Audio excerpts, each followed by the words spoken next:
Gayon din, ang ating sistema ng agrikultura ay pinapatatag natin upang magarantiya ang ating supply ng pagkain at maipababa ang presyo nito para sa lahat. Ang sari-saring mga programa tulad ng puhunan, farm input, kagamitan, kaalaman, pati na insurance ay tumutulong sa mga magsasaka at mangingisda. Kaya mula noong 2023, patuloy na tumataas ang produksyon ng bansa.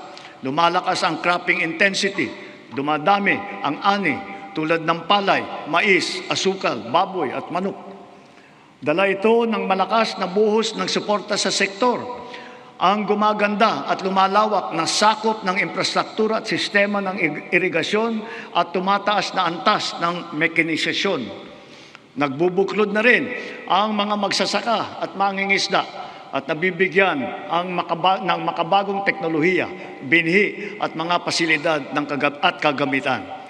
Ilan sa mga ito ay ang 145 rice processing system, 3 malaking cold storage facility at halos 40,000 makinarya. Ang mga taniman naman ng niyog ay dumadami at lumalawak din, dala ng ating programa na malawakang pagtatanim sa buong bansa. Nakapagtanim na tayo ng 18 milyong puno at layunin po natin na sa pagkatapos ng administrasyong ito, makakapagtanim tayo ng 100 milyong puno ng niyog sa Pilipinas.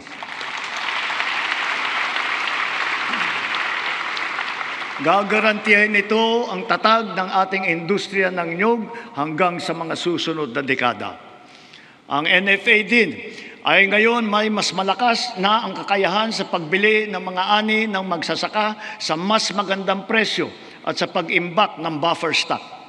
Ang mga sari-saring peste at sakit na ay nagbabantang manira ng mga inaasahang magandang kita. Halimbawa rito, ang avian flu at saka yung ASF. Kaya tinitiyak ng DA na ang mga magsasaka ay natututo ng mga makabagong kaalaman at mga mainam na paraan sa pag-iwas at paglaban sa mga ito. Gayunpaman, ang insurance ay nagsisilbing mabisang panangga laban sa pagkalugi dala ng pagkawala o pagkasira sa hindi inaasahang pangyayari. Sa nakalipas na 4 na taon, natulungan ang sektor upang mabawi ang halaga ng pinsala sa hanapbuhay na umabot sa 19 bilyong piso halaga na kabayaran. Ang crop insurance ngayon ay hindi limitado sa mga pananim. Kasama sa saklaw nito ang mga alagang hayop, palaisdaan, mga gamit at pasilidad, pati sasakyan na pang-agrikultura. Meron ding life insurance para sa mismong magsasaka at mangingisda. Papalawigin pa ng Philippine Crop Insurance Corporation at DA ang kaalaman ng mga magsasaka at mangingisda tungkol sa crop insurance. Upang makapagbigay ng kapanatagan sa isipan ng mga benepisyaryo ng agrarian reform, wala tayong tigil sa pamamahagi ng mga titulo sa lupa na ginawad sa kanila. Kaya sa loob ng 4 na taon, lagpas 400,000 titulo na ang suma total ng atin na ipamahagi sa kanila,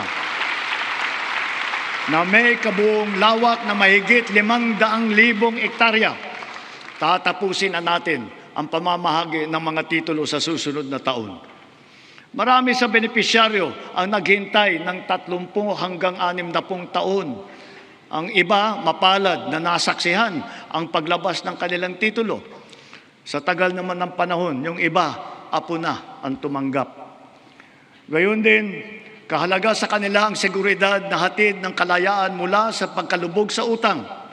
Kaya asahan ninyo, kukumplituhin na natin ngayong taon ang ginagawa natin pagpapawalang bisa ng mga utang ng ating mga benepisyaryo.